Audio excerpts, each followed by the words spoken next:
Hello दोस्तों, स्वागत है आपका हमारे चैनल कबीर भक्ति में। आशा करते हैं आप सभी स्वस्थ और अच्छे होंगे।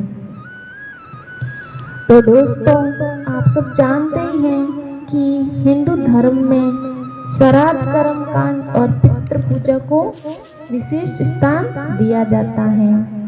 लोगों में प्रचलित मान्यताओं के अनुसार ऐसा माना जाता है कि श्राद्ध समय में पृथ्वी लोक में पितरों के लिए भोजन और जल अर्पित करने से उनकी स्वर्ग में तृप्ति होती है। एक समय की बात है जब ऐसे ही कर्मकांड 600 वर्ष पूर्व के पंडित काशी शहर की गंगा दरिया में कर रहे थे।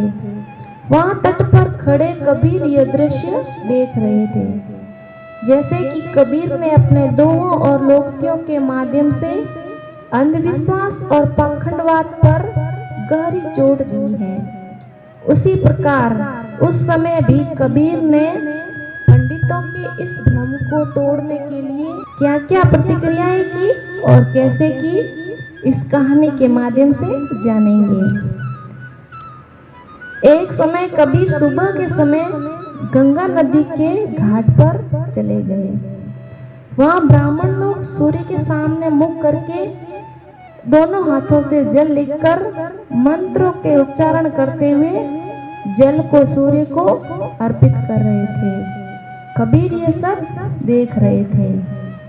थोड़ी देर बाद कबीर खुद गंगा नदी में जाकर अपने दोनों हाथों से जल को जोर जोर से किनारे पर फेंकने लगे। तो कबीर का ये दृश्य देखकर पंडितों ने बोला कि ये कबीर क्या कर रहा है। तो उन्होंने कबीर से पूछा कि कबीर तुम ये क्या कर रहे हो। तो कबीर बोले, मैंने आपको पूछा कि आप क्या कर रहे हो। जब मैंने आपको नहीं पूछा कि आप क्या कर रहे हो तो आप मुझे क्यों पूछ रहे हो। मैं आपको पूछता हूँ आप यहाँ पे क्या कर रहे हो। तो पंडित बोले, हम तो अपने पूर्वजों को जल अर्पित कर रहे हैं। अच्छा, तो अब मैं बताता हूँ कि मैं यहाँ पे क्या कर रहा हूँ। दरअसल मैं अपनी झोपड़ी के आगे छोटी सी बगीची लगा रखी है, मैं उसे सींच रहा हूँ। तो पंडित बोले, अरे भाई कबीर, तुम्हारी झोपड़ी तो यहाँ से बहुत दूर है, जल वहां तक कैसे पहुंचेगा।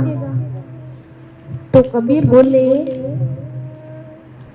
मूर्ख, एक बात बताओ, जब लाखों मील दूर तक स्वर्ग में जल अर्पित हो सकता है, आपके पूर्वजों को ये जल प्राप्त हो सकता है, तो 2 मील दूर तक जाने में इसे क्या परेशानी है।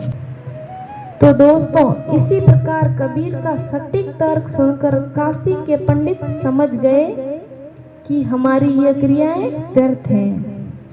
और कबीर ने उन्हें यह भी समझाया कि आप एक और से तो कह रहे हो कि हमारे पूर्वज स्वर्ग में हैं और उनको आप स्वर्ग में जल अर्पित कर रहे हो, और दूसरी ओर कह रहे हो कि उनको स्वर्ग में पानी का अभाव है, तो वो स्वर्ग नहीं है।